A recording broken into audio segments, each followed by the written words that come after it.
morning and greetings. It is I, the Nomad, coming to you live from the wastelands of the internet. Come to bring you news of the week, news that I find interesting. Um, there has been some major changes in my real life, but we're not going to worry about those right now. We will get started with the news. I hope that you guys have a good day, and I will begin with, as normal, the war in the Ukraine. Vast Russian overnight attack on Ukraine kills 3, wounds dozens. A vast overnight attack on Ukraine killed 3 people and wounded nearly 30, officials said Saturday, with more than 600,000 households left without power after strikes on the grid as the U.S. attempts to broker peace talks. While everyone is discussing points of the peace plan, Russia continues to pursue its war plan of 2 points: kill and destroy, said Ukrainian Foreign Minister Andriy Subaya, wrote on a Saturday morning as Kiev residents surveyed the damage after a heavy night of explosions that mostly targeted the capital. President Volodymyr Zelensky said Russia had launched around 36 missiles and nearly 600 drones in the attack. Moscow has conducted regular large-scale bombardments of Ukraine's power structures since 2022, but the latest campaign this autumn has pushed Ukrainian cities, including Kiev, into a torrid situation, with many households only getting 8 hours of power on some of the worst days of the blackouts. The deafening roar of generators and the stench of diesel fumes now fill the capital's avenues, and people use torches at night as streetlights are often out. Ukraine's energy ministry said the overnight attack had hit power facilities in Kiev and 5 other Ukrainian regions. More than 500,000 households which lost power were in the capital. Ukraine has been negotiating with the United States. Okay, let's stop. Let's stop right there. All right. As you know, the chief of staff, or maybe you don't know this, but the chief of staff of Ukraine has resigned amid a corruption probe. Okay. So basically, the man who had been negotiating with the United States as the lead negotiator, all right, for the Ukraine,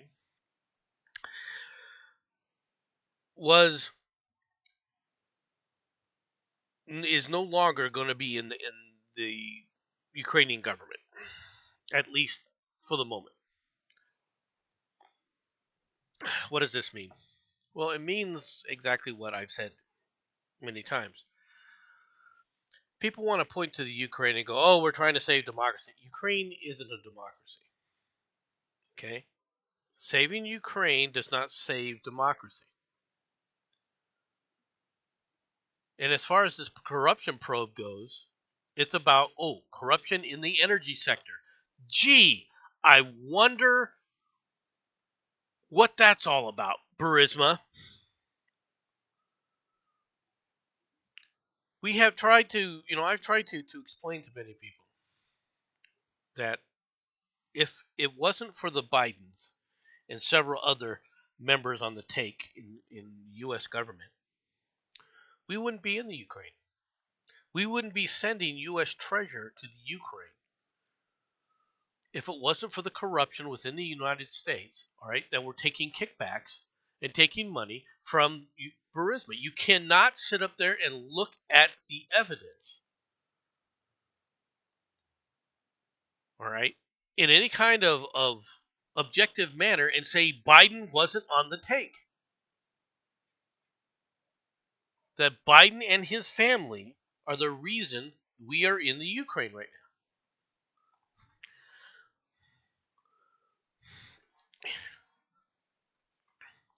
Hold on a second, folks. I've got to remove a problem. my daughter's dog is here. Hang on. Come on. You just knocked out my video. Come on.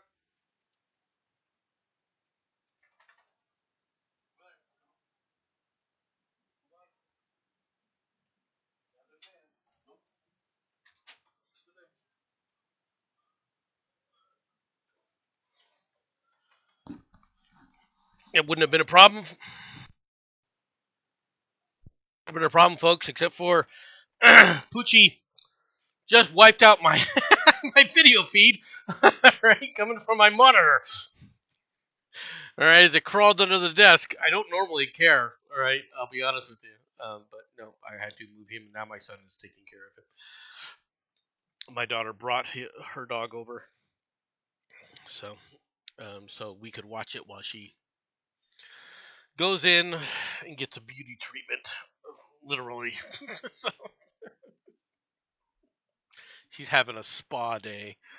Anyway, all right, but Voldemort Zelensky, he's not a he's not interested in democracy, right? He's interested in power. That's why he sit up there and refused to hold elections.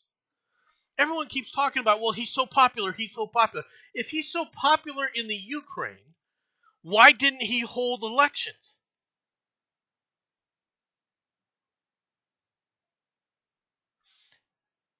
If this is a democracy, a working democracy, why didn't he hold elections? There's two reasons. One, he might be popular with a certain segment of the population, but he's not as popular as people want to claim that he is. And the second reason is there's no way to guarantee there isn't going to be massive amounts of corruption, because that's what they've been doing up to this point.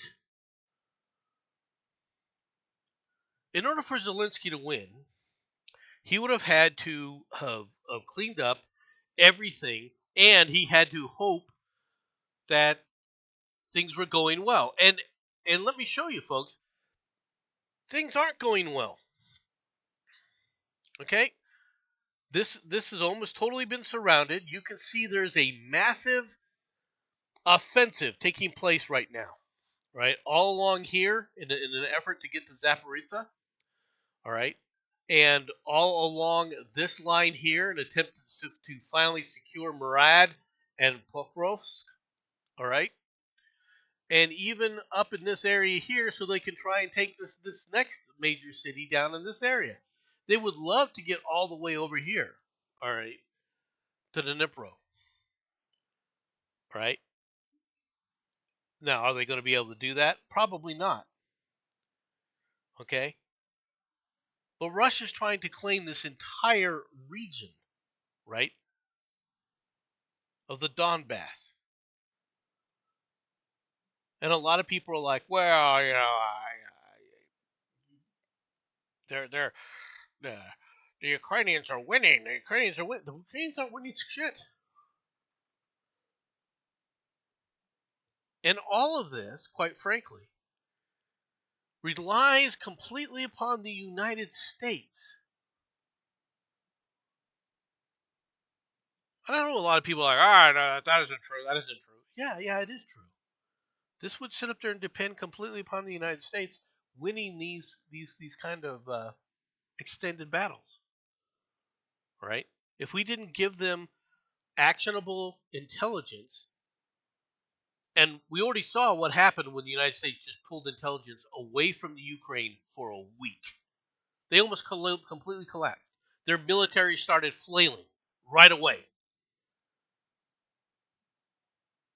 And some of their people are fighting tooth and nail. They're doing everything they can to stave off the Russian hordes. But you know what? They're not nearly as effective as they would be if they weren't so freaking, if the country wasn't so corrupt. And Zelensky has done nothing. I'm going to say this again. Zelensky has done nothing to fix the corruption. Zelensky played a game, and he was, for people who don't understand this, Zelensky, he was successful. Zelensky had the evidence in hand, and he could have ended any chance Biden and his cronies had of ever becoming president. Instead, he played the game of, oh, I can get a U.S. president on my side and I can do whatever I want. And as soon as Biden was elected, he went over there and said, we're going to join NATO, we're going to do all this other stuff, because he had the goods to hold good old freaking Biden accountable. He could tell Biden, you're going to do this for me or I'm going to release all this stuff. And what was the result? What was the result? The result was a freaking invasion of his country, a mass invasion of his country, I might add. All right. By the Russians.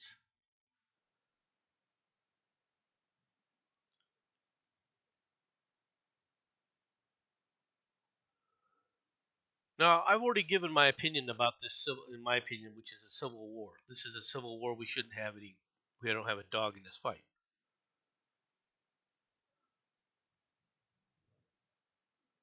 But everyone's trying to go, oh, we got to find a way out of this, and there's people dying and everything, and the Russians are learning that they can't win, and the Ukrainians are learning that they can't win, and so sooner or later, there's going to be peace.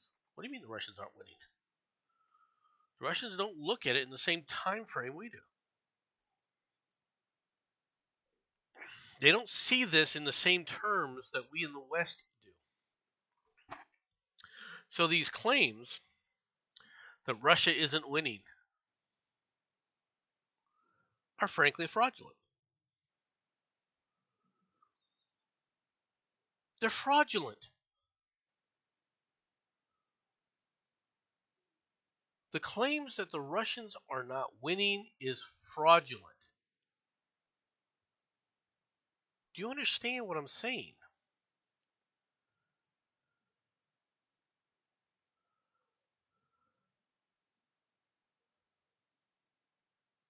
And this is the problem. This is the issue. Okay? You got people thinking, oh, we can easily do this. For how long? How long do you want to sustain this battle for? Because without US support, there's no Ukraine. Ukraine collapses in a matter of months. Completely.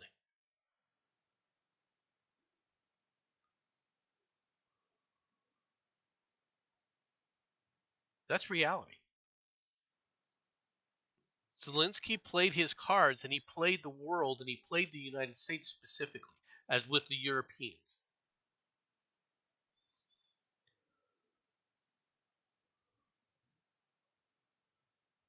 And they keep voting themselves more and more of U.S. treasure, which is then funneled back in certain amounts, right, back to corrupt officials in our government, which is why they're willing to continue this, because they're getting money from it.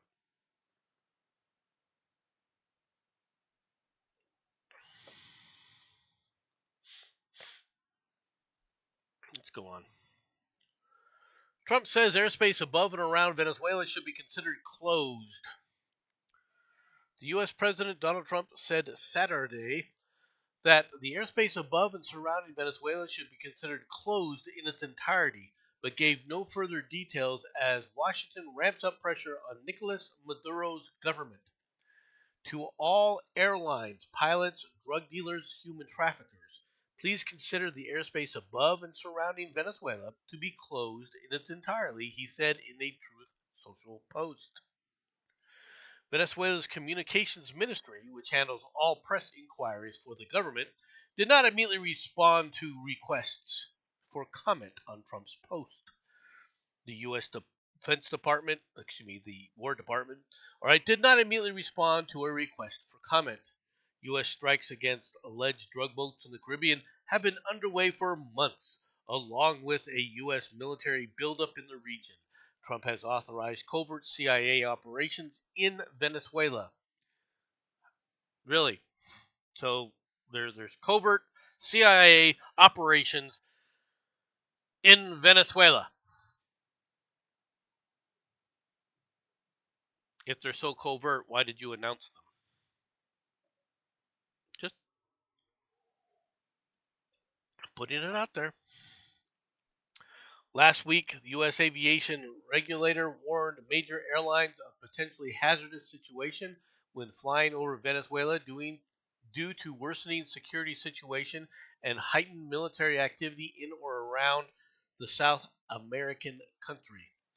Venezuela revoked operating rights for six major international airlines that had suspended flights to the country after the U.S. Federal Aviation warning. The Trump administration accused Maduro of involvement in drug trafficking, a charge he has denied. Maduro, in power since 2013, has said that Trump is seeking to oust him, true, and that the Venezuelan citizens and military will resist any such attempt. Not really so. That's not really so true. All right, U.S. forces in the region have so far focused on counter narcotics operations, although the assembled firepower far outweighs anything needed for them. No, it doesn't actually. All right, because the operations are much more wide ranging than people realize. Okay, you have to understand just the scope of these kind of operations in an area like that. If you're going to invade a country, all right, there are several aspects of things that you need to do. Okay, I'm not saying we're going to invade Venezuela. If it was up to me, we would not invade Venezuela. Okay, that doesn't mean we wouldn't bomb the holy hell out of it. I'd have taken Maduro out and his whole cabal out completely, and then said, the next time you use Venezuelans, pick somebody. All right, don't pick somebody as rancid as Maduro, or the same things are going to happen. You don't want us involved. You don't want us to invade. You don't want us. Well, then stop picking people who have every intention of putting a stick in the eye of the United States every chance they get. And if that's what you want, then you should expect the United States to come back with a club. I am tired of Latin Americans whining. Oh, the U.S. is always doing things to us. Oh, well, gee, what have you done for the United States? Did you do anything in the United States? You do things to the United States and then you act like, oh, but the evil United States bullying us. Screw you people.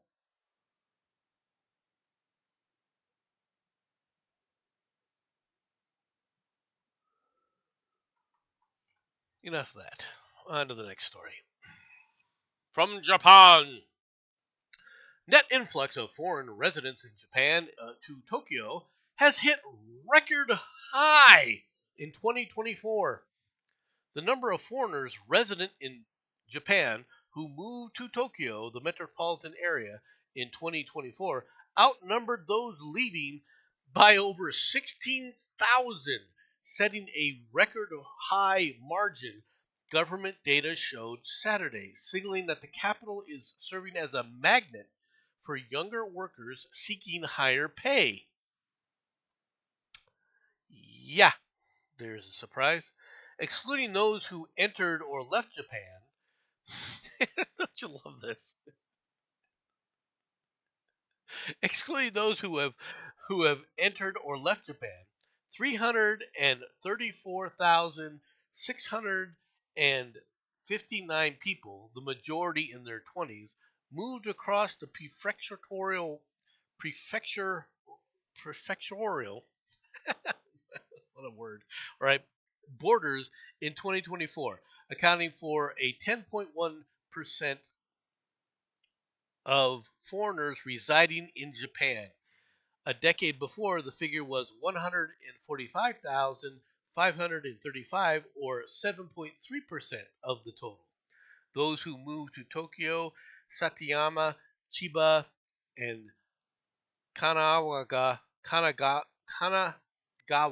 prefectures last year exceeded those who left by 16,506, a more than 13-fold rise since 2021 amid the coronavirus pandemic, according to a report on internal migration by the Ministry of Internal Affairs and Communication.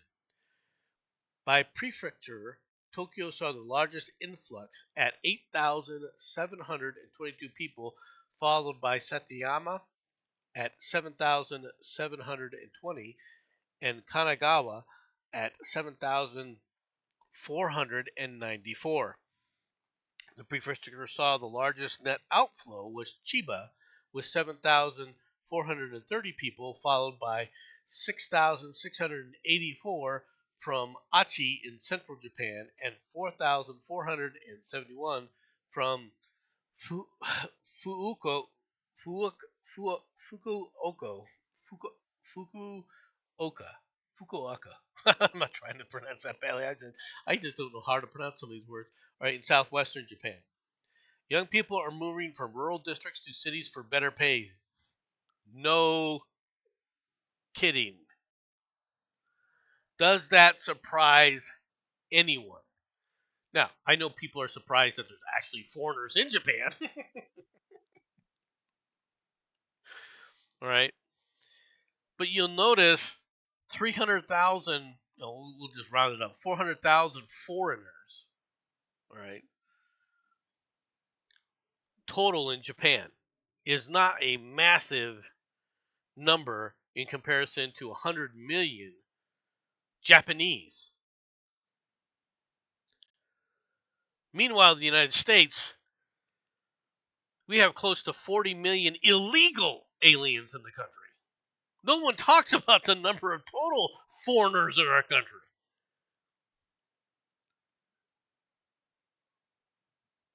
Like, granted, we have a much larger population. We have 330 million approximately.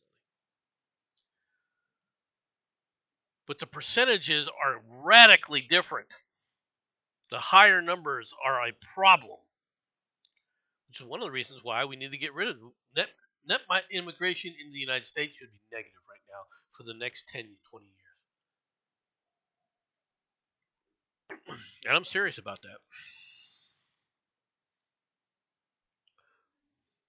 We need to reduce the number of foreigners, all right, running around in this country that think that they own the place. Now, labor donors turn on Reeves. Union boss says voters are unable to trust the party.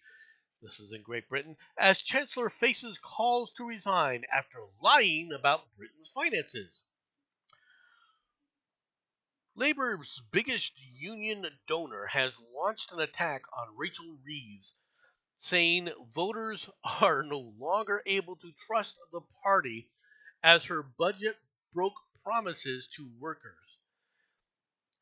Unite boss Sharon Graham criticized the watering down of the Employment Rights Bill and the decision to hit ordinary people with stealth taxes. On Wednesday, the Chancellor announced she would be raising taxes to pay for an increase to the welfare bill, including the removal of two-child benefit cap. She said, and she has been accused of lying to the public in the run up to the budget over the states of the country's finances. In an extraordinary move, the Office for Budget Responsibility yesterday revealed that the Chancellor was told months ago that there was no 200 billion black hole. Yet Ms. Reeves continued to make grim warnings about the state of the economy ahead of Wednesday's statement.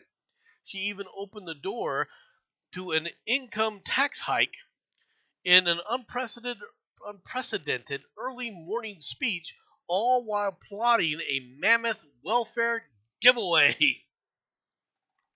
So there's no black hole. There's no. There's an extra 20 billion pounds running around still. All right. Is that what you're trying to say?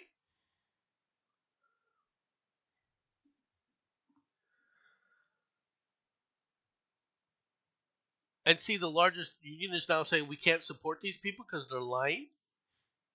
Well, first of all, why does that bother you now? Ms. Graham, why does that bother you now?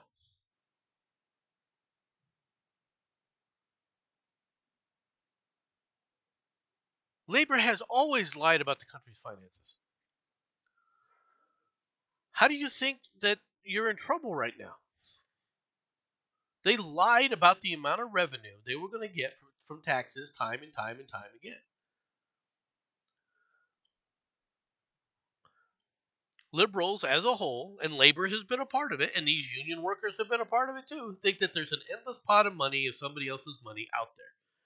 Well, they've come to the end of that revenue stream now. People are leaving Britain. They don't want to work in Britain.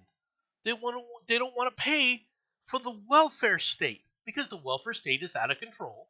All right, specifically the amount of money in the hundreds of billions of pounds that are going to illegal aliens or are going to foreigners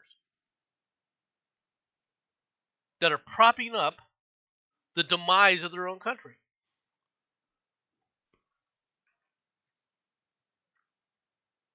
They're propping it up. And at a time when you've got all these other problems going on,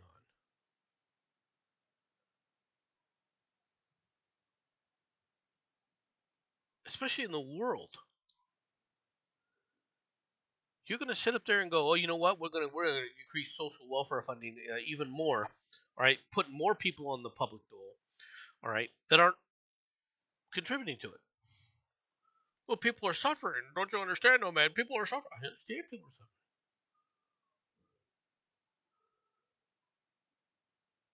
But the answer to people suffering isn't the government. It isn't government assistance. You've run out of people's money. So yeah, they're going to have to jack up taxes on you. Enjoy. Zoran Mondani is leading the way with that. We'll get to him later, though.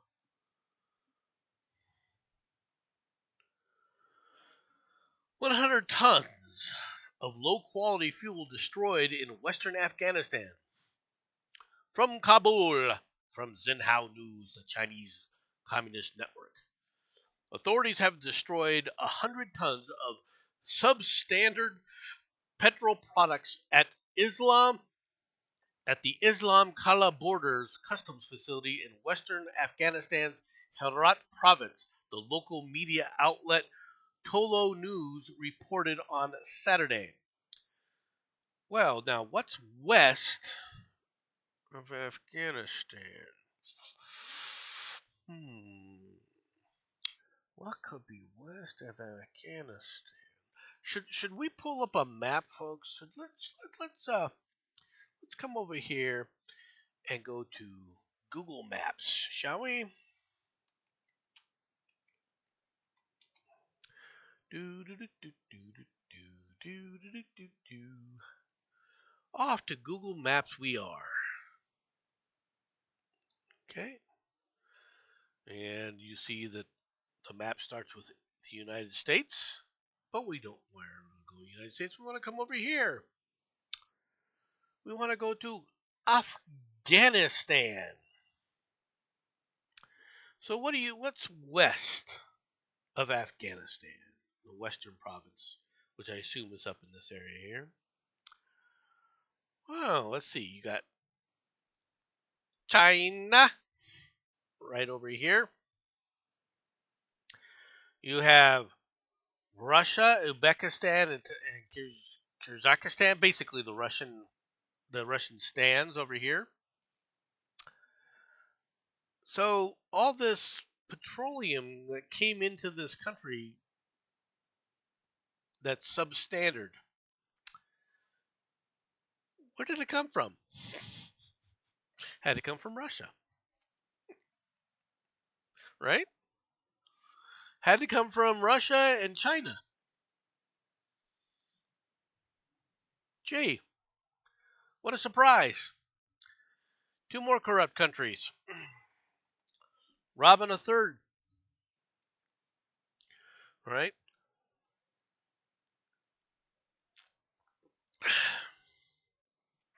Wonderful output. Wonderful output. Meanwhile, China, from the Japan Wire and the Kyodo News, a Japanese One Piece singer stopped mid-performance in a Shanghai event. Not a surprise. A Japanese singer whose songs feature in the popular anime One Piece was forced to stop performing on stage in Shanghai on Friday, the latest disruption in events involving Japanese artists in China amid a bilateral diplomatic row. Maki uh, Otsuki, had been slated to perform for 2 days from Friday at the Bandai Namco Festival in 2025, but her management posted a statement on her website Saturday that she had to suddenly stop performing due to unavoidable circumstances on Friday. Yeah, the Chinese military with rifles kind of put an end to that. Her performance for Saturday has also been canceled for the same reason, it added. The move comes as tension heightens between the Japanese and Chinese government over Japanese Prime Minister Sane Takaichi's recent remarks in parliament over Taiwan, a self-ruled democratic island that Peking, views as its own territory.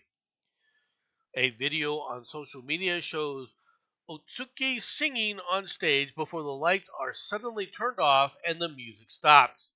Two people believed to be staff approach Otsuki and escort her off stage.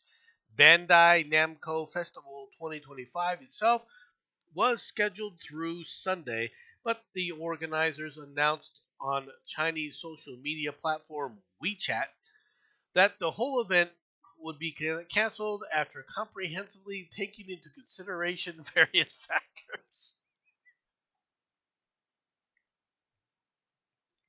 Look, it's canceled due to word salad. Word salad puts an end to this. Is anyone surprised? You shouldn't be. Chinese dictators acting like Chinese dictators.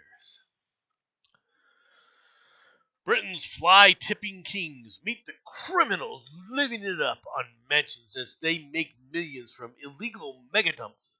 And police warn a crisis is the new narcotics.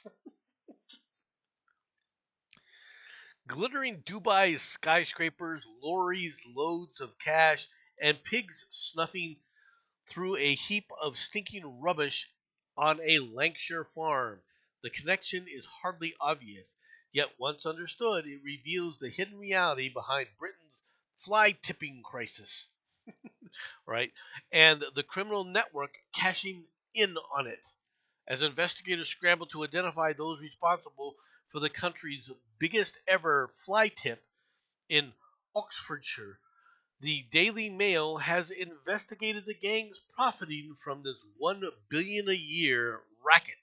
Our findings expose the links between waste crime and other forms of organized criminality, from the industrial scale fraud and money laundering to drug trafficking. Shocked to find gambling going on. Drugs involved in waste management. Shocked to find drugs involved in waste management. You gotta be kidding me, folks. The scale of these illicit enterprises can be vast, with one gang of Irish travelers based in the southeast linked to at least 100 illegal tips. The criminals driving the trade are no longer one man with a van, but serious operators employing accountants, drivers, transport managers, and corrupt insiders.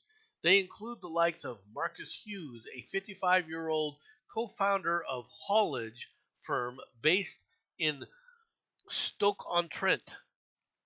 Seemingly a respectable businessman, he would boast in a newspaper about a multi-million pound contract with Amazon and his role in creating much needed local jobs. Pigs rooting around a piles of trash, right? But alongside his legitimate haulage work, Hughes was involved in a far dirtier business, illegally dumping household and business waste he had collected for cash. He and two associates disposed of more than 26,000 tons of rubbish in total, weighing the equivalent of 2,170 double decker buses, all right, at 17 illicit sites across the country. The trio approached firms offering to get rid of waste at bargain rates before gaining access to vacant land by breaking in. Alternatively, they would trick landowners into handing them leases to farm industrial units, or even an airfield. Afterward, they would leave behind bales of rubbish, leaving the victims with 3.2 million pounds in cleanup costs while saving themselves more than 2.7 million in landfill taxes and other disposal fees.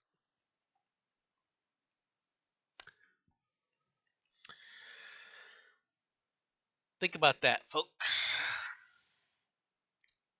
They avoided where they're getting money is by avoiding taxes. It's called tax evasion. All right? Trash has to go somewhere. Gonna have to do something with it. Now, I actually consider this a serious problem. I consider it a serious problem here in the United States, actually. Landfills, look, we have landfills here in the United States in certain areas, right? They get covered over underneath, they produce methane.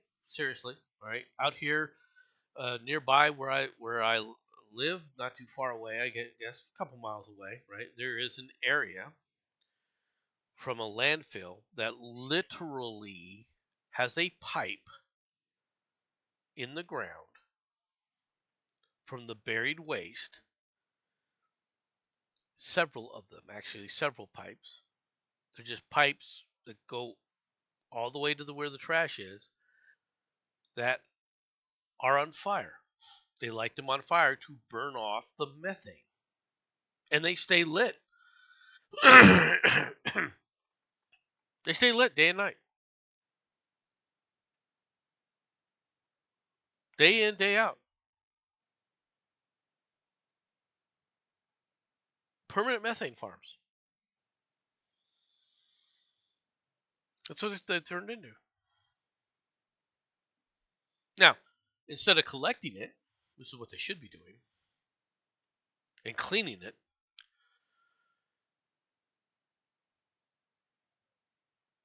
they're just burning it off.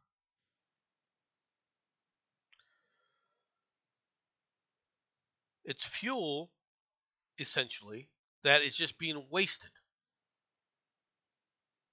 Oh, don't you understand? No matter if it is a bigger issue. That's just part of it.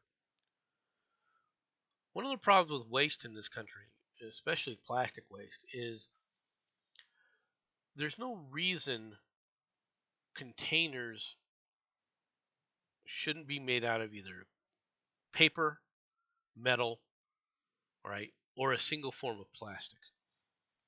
Okay, do not misunderstand me. I understand that there's certain foods that have certain issues with certain types of plastic, for better or for worse. I'm not ignorant of that. But you don't have to use the plastic on those food things. You could use glass, or you could use metal. All metal and glass are perfectly recyclable. So why aren't we using it?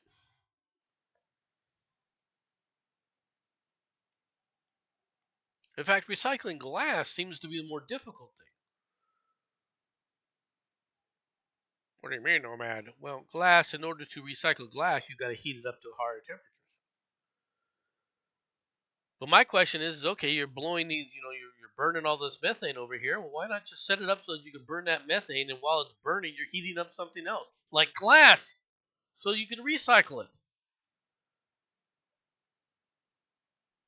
There's lots of ways you can work with this stuff, folks. Just pointing this out.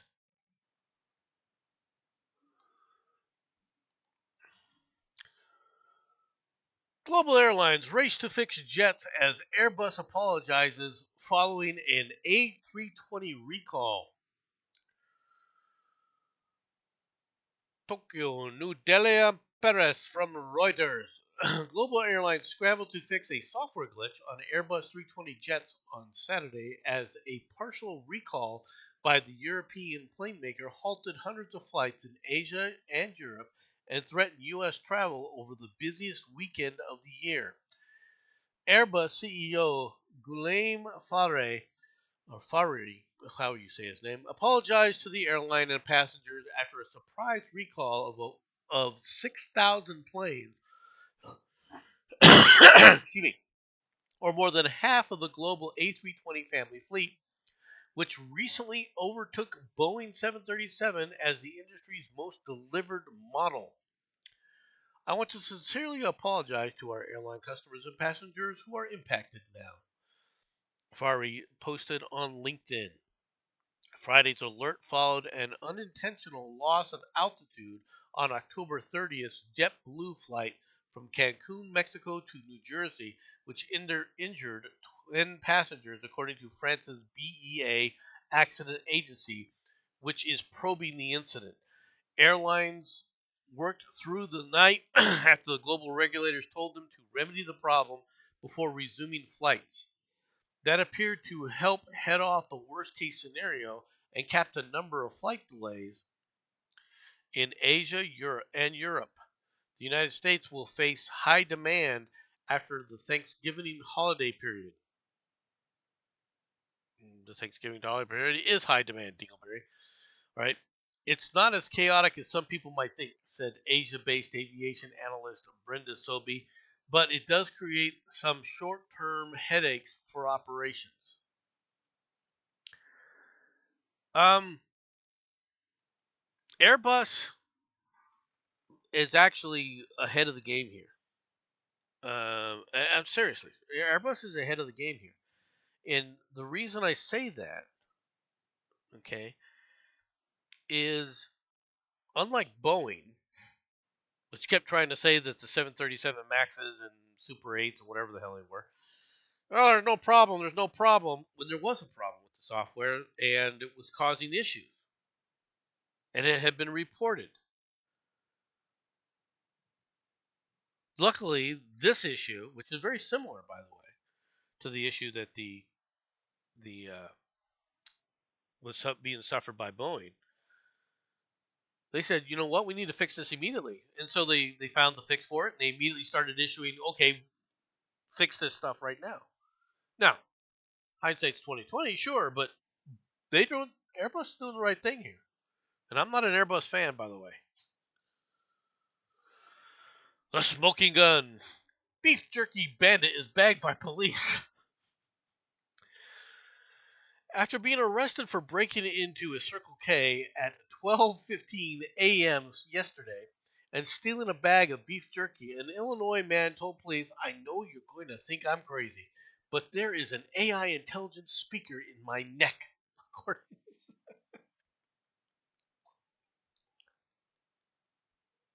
He told police.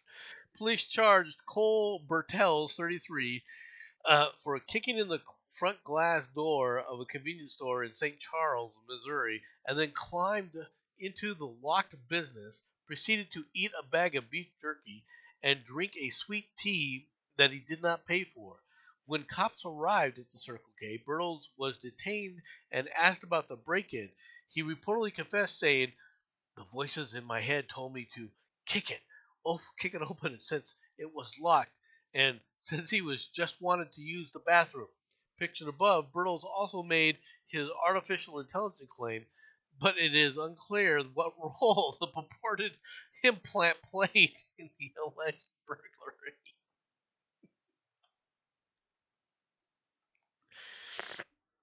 The guy was drunk. Right? Let's be perfectly frank. The guy was drunk. All right. He wanted to get his snatch on. He's either drunk or high or both. And drugs. Uh,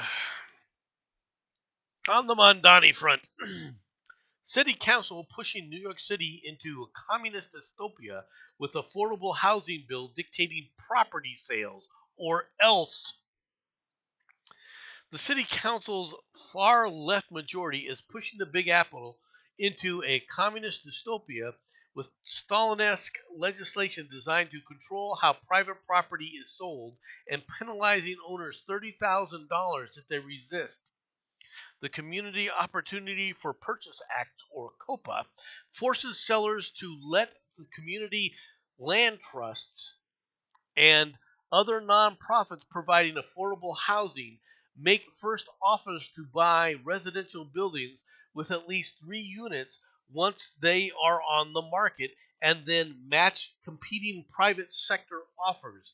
The bill, sponsored by Brooklyn Councilwoman Sandra Nurse, was introduced in May of 2024 and has gained steam in recent months after Democratic Socialist Zoran Mamdani won the June Democratic primary before cruising to victory on November 4th. As of Friday, 32 of 51 council members had signed on as sponsors, more than the 26 votes needed to pass, and just shy of the 34 voted needed to override a mayoral veto. COPA is yet another attack on private real estate ownership in the city, said Council Minority Leader Joanne Areola, a Republican from Queens. We are sliding headfirst into a communist dystopia. You can't pay for good old Mom Donnie's, you know, promises any other way. And for the first couple of years, it'll look great. For the first couple of years, what you'll see is the New York establishment, the New York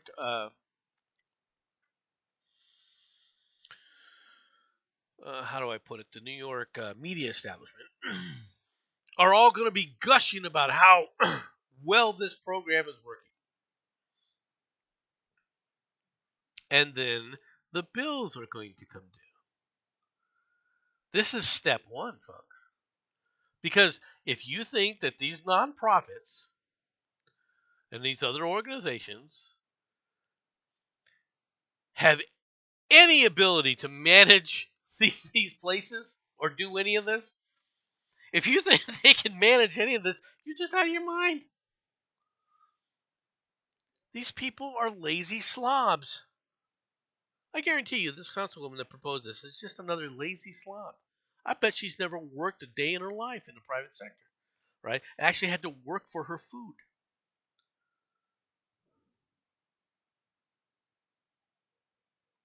I guarantee you, she's been one of these activists. She's gone the activist route, all right, where other people are paying her way and paying her freight, and she's never developed a damn thing in her life, and had it ripped from her by the government.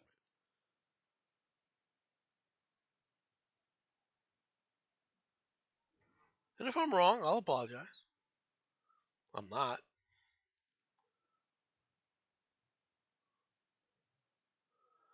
They think there's an endless pile of money. And as long as they manage that endless pile of money, all right,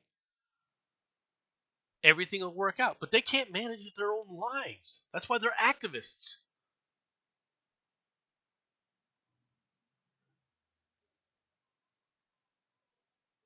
Truthfully, that's why they're activists. Because they can't find any other sustained meaning in their life within themselves.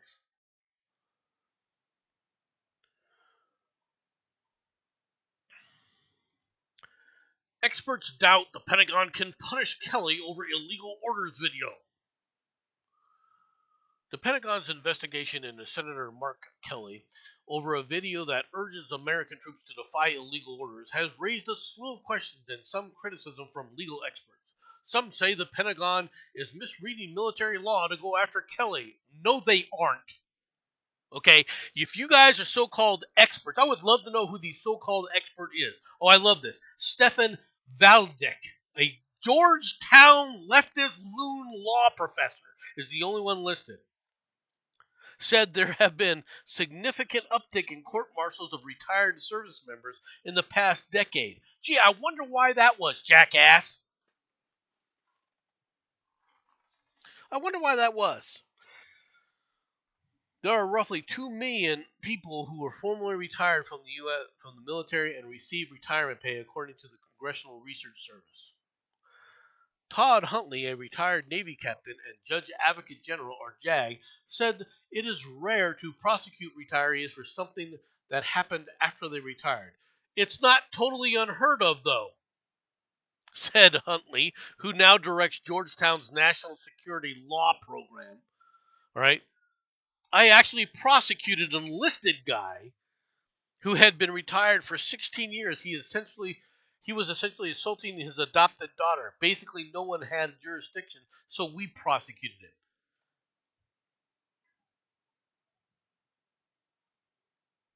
You see, these people keep trying to protect their own. Oh, they'll go after an enlisted man. But Mark Kelly was an officer. They're not doing officer. Personally, I'd charge him and throw the book at him. And yes, they can charge him. Now, what's the punishment? Hey, buddy, here's your dishonorable discharge. That screws that's one black mark that's going to be there. Oh, and by the way, no more retirement pay. Enjoy. That's what they should do. Northwestern to pay $75 million in deal with Trump administration to restore federal funding. Northwestern University has agreed to pay to the U.S. government $75 million in a deal with the Trump administration to end a series of investigations and restore hundreds of millions of dollars in federal research funding. President Donald Trump administration had cut off $790 million in grants in a standoff that contributed to the university's layoffs and resignation in September of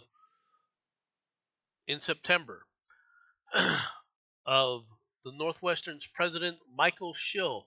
The administration argued that the school had not done enough to fight anti-Semitism because it hadn't. It's all right. None of these leftist loony universities have it. Northwestern is quote unquote the media. Northwestern University is the media university where people go to get communications degree and then go become speaking heads and talking heads on CNN, MSNBC, etc. All right. Also in the sports industry. This is where like Greeny and a few of these others have been a part of. All right. Under the agreement announced on Friday, Northwestern will make the payment to the U.S. Treasury over the next 3 years. Among other commitments, it also requires the university to revoke the so-called Deering Meadow Agreement, which it signed in April of 2024 in exchange for pro-Palestinian protesters ending their tent encampment on campus. In other words, they gave in to the pro-Palestinian protesters who created a tent encampment on their campus. During the negotiation, the interim president, Henry Beason, said Northwestern refused to cede control over hiring, administration, or its curriculum. I would not have signed this agreement without provisions ensuring that was the case. The agreement calls for Northwestern to continue compliance with federal anti-discrimination laws, develop training materials to socialize international students, all right, with norms of a campus dedicated to open debate, and uphold a commitment to Title IX, providing fair and safe opportunities for women, including single-sex housing for any woman defined on the basis of sex who request such accommodations, and all-female sports, locker room, and shower facilities. But how do you define what a woman is? Huh?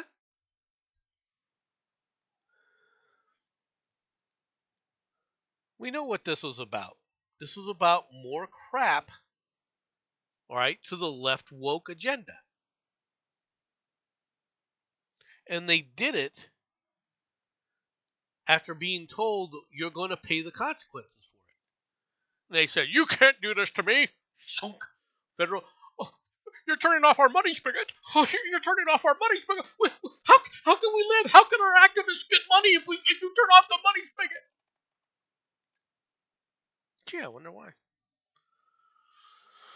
Wonder why they're doing it. You turn off their money and they become less bitchy, then, don't they? Cops rescued a large tortoise from a drug house. Along with felony narcotics counts, a Florida woman, what a surprise, has been charged with animal cruelty after cops executed a search warrant, found a large tortoise living among piles of trash and debris in her ramshackle property. The raid Tuesday on Clearwater home of Olivia Merrick's 33 was triggered by suspected prior sale of ecstasy to an undercover officer, all right, according to police who termed her residence a known drug house used to store and sell narcotics. Investigators seized cocaine, ecstasy, DMP, a new designer drug, during the search. After being read her rights, Merrick reportedly admitted that the narcotic sales occurred at her home and that she had control of the of following the death of her grandfather. Okay, in other words, she was the owner after the death of her grandfather. Multiple suspects fled the property as SWAT members arrived, with one 36-year-old man running away naked. He was apprehended and charged with resisting. While going through the residence, police found a tortoise in a trash-strewn room that, which had no roof and was failing as a structure. Additionally, there was no signs of food or water supply provided for the tortoise. The reptile had been living there for more than 10 years at the home and was left by the deceased homeowner. The size and age of the tortoise is not detailed in the reports. The tortoise seen below was turned over to the custody of the Clearwater Marine Aquarium, apparently believing that the aquarium was now housing a witness to the tortoise protection program. All right. Spokesman Marcia Strickhauser declined to answer questions, all right, about the age, weight, and species or condition of the reptile.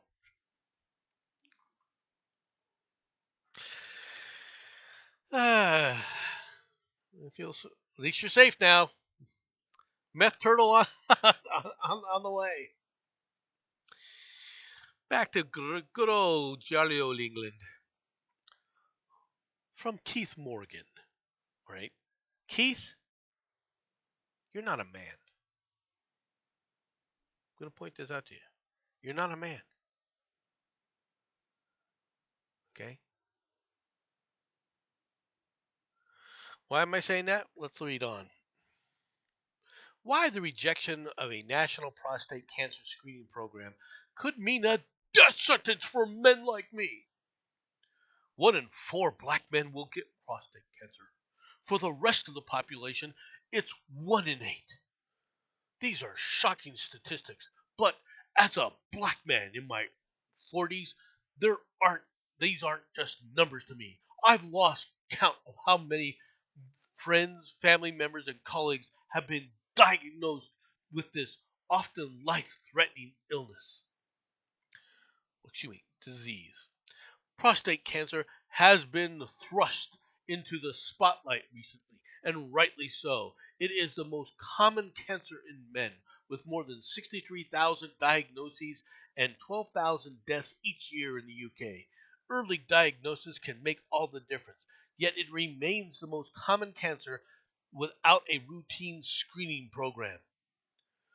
I don't just have a personal interest in the topic, but a professional one too. As Associate Director of Black Health Equity at Prostate Cancer UK, I have dedicated my life to this issue. So when the UK's National Screening Committee announced its recommendations yesterday not to introduce routine screening for most men, even those such as black men who are at much higher risk, right? I was deeply disappointed, but I'm certainly not deterred. The committee has, for the first time ever, recommended screening for one group of men, the BRCA gene variations, which increase a man's risk to developing aggressive prostate cancer. This is an important step forward. All right. So here's my problem. Why does there have to be a national screening program? What is this going to do for a man to look out for himself for prostate cancer? He can't decide on his own to get screened for it. You need to have a national program, or it's a death sentence. A death sentence. Those were the words you used, dude. You said it was a death sentence.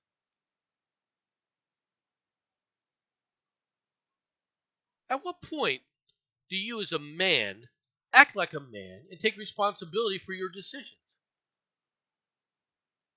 And yes, I know that a lot of guys don't like doctors and don't want to go in and get checked up. I understand that. I'm not arguing that uh, having a program would be helpful for men, right? To say, hey, look, guys come in and get screened. No one's arguing that. My problem with you though is it's a death sentence, as if men don't have any agency. There's nothing stopping you, all right, as the associate director for Black Health Equity at Prostate Cancer, right, UK, from going out there and putting out PSAs on your own, spending your money. You're dedicated. You dedicated your life to this. Going out there preaching this to schools. Go around the UK. Preaching this. Go inside the UK. Look, if you're a black person, if you're a person, here, get screened. If your dad is here, have your dad go get screened. Bug him to go get screened. You could be doing that completely on your own. You do not need a national program for this. You see, this is my problem with people like this. You don't need all this other bullshit. You want men to get screened? Have them go get screened. But it's all about money for you, isn't it? Or it sure seems to be. If it isn't, and I'm wrong, I'll be the first person to admit it. But tell me, as a man, why haven't you done that? Just putting it out there, folks. Just putting it out there.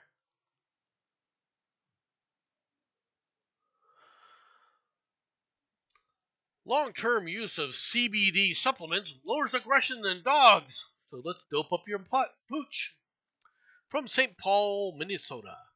Dogs given food supplements containing hemp-derived cannabinol, all right, or CBD, over a span of several years show reduced levels of aggression, according to a veterinary study published on Friday. The data collected from nearly 50,000 dog owners also revealed a higher prevalence of canine CBD use in states with more progressive cannabis legalization. In other words, people are doping up their dogs. If you dope up your dog, he becomes mellow, man. And the worst part about this is I'm sure that this was paid for by tax by researchers, right? Getting taxpayer funds from the Arizona State University, University of Tennessee, and members of the Dog Aging Product Consortium, an open U.S. science project dedicated to understanding the biological and environmental factors that influence canine aging.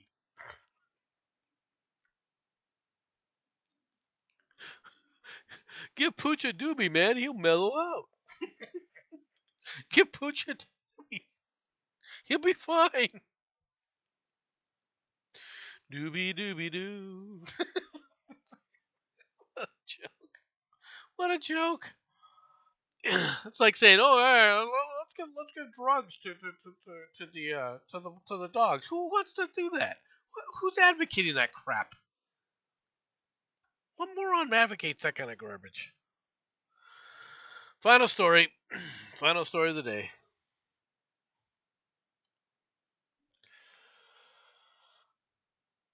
Bovine brigade of 3 bulls take midnight stroll in Texas. Authorities in Texas have responded to a moving scene um, and an amusing situation, right? When the bovine brigade of 3 bulls escaped for a moonlight stroll through San Antonio. The city of San Antonio Animal Care Services said on social media that the troublemaker bulls somehow escaped from the owner's property and decided on a moonlight stroll would be the best thing. The owner set out to try and capture the escapee, and in the process left a gate open, allowing 2 more to escape. An ACS officer arrived at the scene, found the dark as night bulls were hoofing it down a road like beefy shadows with horns. Two of the bulls were eventually returned to the property, but the third stubbornly refused to go any closer than a lot across the street from the owner's property. The property owner said that he'd wait until the light of day to try and come and sort out the come to a sort of mutual understanding. All right, with the stubborn steer. It's not a steer if it's a bull. Okay.